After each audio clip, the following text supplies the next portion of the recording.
At Yippee-Ki-Yay Blues, you'll experience some amazing sounds from aspiring, talented musicians in the blues genre. Be sure to download Yippee-Ki-Yay Blues Android app from Google Play Store and get wired to the Rattled Beach Show on Friday nights. Blues on, yippee-ki-yay-blues.com.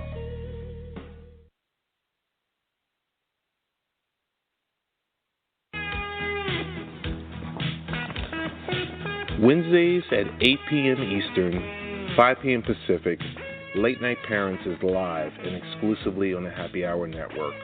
So why don't you join me, Ted Hicks?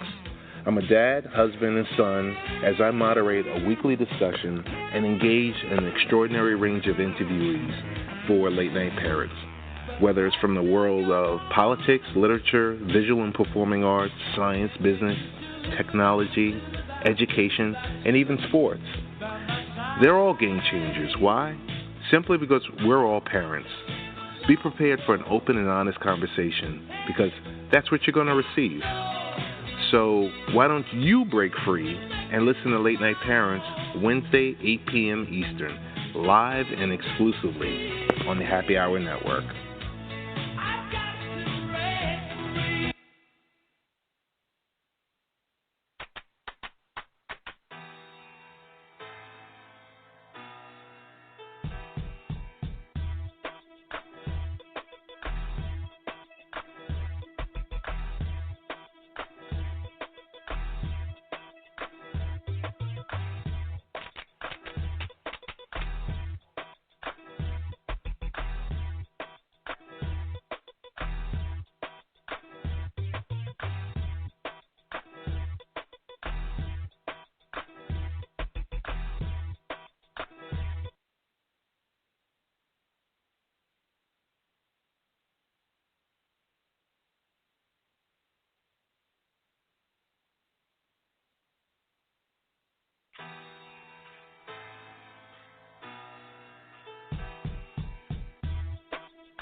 We are back with Full Court Press Radio here on Happy Hour Network, the Tuesday playoff edition. I'm your host, Dave Thompson. Let's check with you tonight. We're having some issues with Blog Talk Radio tonight, so it's kind of a rough night here on the show. But 347-857-1947, we'll check with you for the next half an hour, taking you to the top of the hour, and then you guys can be ready for the Memphis Grizzlies and the San Antonio Spurs tipping off around 9:30 here on TNT. Let's get a quick score check as we transition to the Eastern Conference. Let's talk about the Atlanta Hawks, who are up 50-36 at home in the Highlight Factory over the Boston Celtics right now. A game where, like I said, this series would have been so much better, and it was really, really good in Game 1. The Celtics was down most of the game. Avery Bradley and Isaiah Thomas, the guys brought them back and couldn't get it done down the stretch, but now Bradley's out for potentially the rest of the series. And with that being said, this series could be potentially over faster than what it was. Because with Avery Bradley being healthy, this series was potentially going to go, I think, 6 or 7 games. It may be a very, very deep series. Like I said, 6:50 left in the third. Hawks were up by 15. Kyle Korver, who was missing Game 1, has actually been found in Game 2. He's knocked down 5 3-pointers right now, has 15 points and 6 rebounds to lead the Atlanta Hawks. Jeff Teague has 11 for Atlanta as well, too. Paul Millsap struggling from the floor, 1 of 8 from the floor. Kent Bazemore's 2 of 11 for the Hawks. They only have 4 and 5 points respectively in the game. Also for the Hawks, really they haven't gotten much, but Korver's 3-point shooting has been the real answer. And for the Boston Celtics, really, even though Amir Johnson's got 16 points and 13 points and 6 rebounds for the Celtics, the real problem has been Isaiah Thomas right now is 1 of 12, 0 of 5 from the 3-point line. A negative 17 right now. Let's just say this. He's got 3 turnovers and no assists. That's a problem.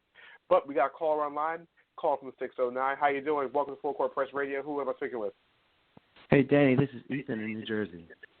Ethan Stern, one of our writers on NBAFCPRadio.com. He also writes live about the Brooklyn Nets, even though he is a big fan of the Golden State Warriors. Ethan, how's it going tonight, sir? I'm doing well. Yourself, Danny? You know, even though we're having a lot of technical difficulties tonight, we're getting the kinks of being back on a daily type of situation. So, Ethan, as you recall, again, we're talking about the Hawks and the Celtics. What was your take on the Hawks and Celtics in Game 1? I think this is a really interesting series, and it was really evident in Game 1. These teams have a lot of different strengths that don't really complement the other team's weaknesses. So I think it's really interesting. You're going to see a lot of even games, and if Sullinger makes that shot at the end, it was on time. It's one of the top 5 shots of NBA history. Oh, the inbounds with Marcus Smart's inbound, where he just threw it up and no comparison? Yeah. But, I mean, the good thing was it didn't count. Because if it would have counted, yeah, you're right. It's probably the greatest shot of all time because he pretty much launched it. Pretty sure if he would have hit that shot, I'm pretty sure the Patriots would have called him to be the backup to Tom Brady because that was a bomb he threw and it only missed by a couple inches. So Ethan, in the Eastern Conference, we talked about the Hawks and the Celtics. There are 3 other series going on: Cleveland, Detroit, Miami, Charlotte, Indiana, and Toronto. Which of those 3 series in the first couple of days of the playoffs have you found the most interesting? In out of those 3 that we haven't talked about yet. I think Indiana, Toronto, just for the fact that I think Indiana has the bigger chance of getting the upset. Charlotte's a fun team to watch, but I don't think they can really break through what Miami does. Miami's got a lot of these wily vets who just understand how to perform in the playoffs. And Charlotte, they had a great season. I don't think they're there yet. And Spoelstra is just as good a coach as Steve Clifford. But Toronto, they're in panic mode right now. And I don't know what they do with Paul George. They have no answer for him. And I don't know what Dwayne Casey's doing with all these lineups. So that's what I'm really paying attention to. Well, let's talk about Game 2. Paul George, once again, was outstanding and magnificent. 28 points, 8 of 15, very efficient, 10 of 11 from the line, 4 rebounds. The problem was, outside of Monte Ellis' 15, they really didn't have anybody else consistently score last night.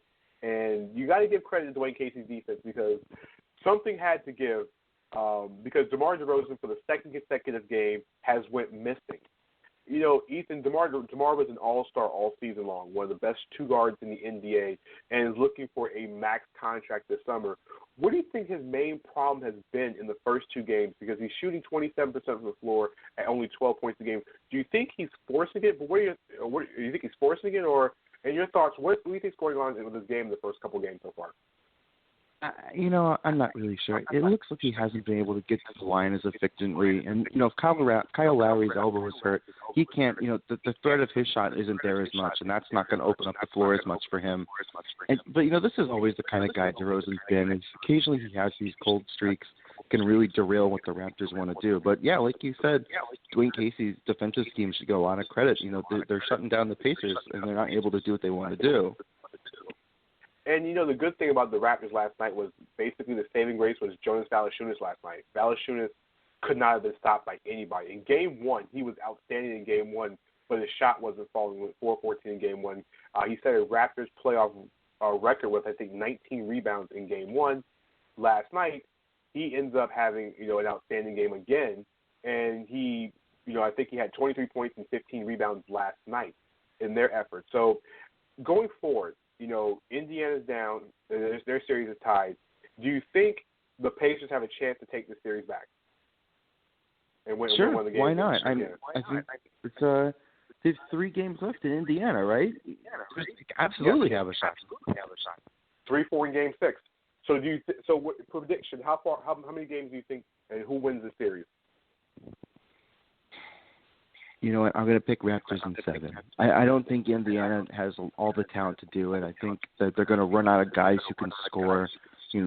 Toronto has too many guys who can put the ball up and get it in the hoop. Defensively, I think they're pretty evenly matched. And even in terms of rebounding, Toronto with a lot of these guys, if Dwayne Casey can figure out the rotation. And, typically you don't bet against the home team in Game 7. So that's my pick. You also, I agree with the pick, but I don't think the Raptors win in 7. I think they pulled the series off, I think, in 5. I think that the Raptors have finally got it together. I mean, they got 30 points last night from Patrick Patterson and Corey Joseph off the bench. And Patterson played really well because Luis Scola only played 11 minutes last night, and Patterson's 31 minutes, 14 points and 6 rebounds, knocked out a couple 3-pointers. Corey Joseph has been, one of the better third guards in the NBA. Like I said, 16 points last night. Norman Powell struggled from the floor. Bismack Biyombo, does what Bismack Biyombo does. But it's the Raptors. Raptors remind me of a team every single year that has a shot to beat Cleveland, but somehow doesn't put it together. I think this is the Raptors' year. Last year, it was Atlanta's year to try to beat Cleveland. The year before, it was Miami. It's always a team, Indiana. It's always a team every year that's supposed to challenge the top team in the East, and for some reason they can't get it together. I'm thinking this is the Raptors' year to get to the conference finals. I think they're a little bit stronger than Miami, and I'm not sure about the Heat. As we transition to the Miami Heat, who basically in Game 1 took my Charlotte Hornets to the woodshed in Game 1. Final score, it was a bad one, too. In the game I thought was going to probably be the best game of the day, Heat set a playoff record, a franchise record at home, scoring 123 points and blowing out the Hornets 123-91 in Miami on Sunday afternoon. And it wasn't Dwayne Wade, Ethan, that did the damage. It was Luol Deng. Now, Ethan, how much money would you have won in Vegas if you had said Luol Deng would have went for 31 points in Game 1 at home against the Charlotte Hornets? How much money do you think you would have got on a prop bet probably for that? I mean, Little Caesars would have went bankrupt. Exactly. Luol Deng, 31 points, 7 rebounds, in a game that you thought he was back in high school when he basically was arguing with LeBron James to be the best player in high school almost 10, 12, 15 years ago.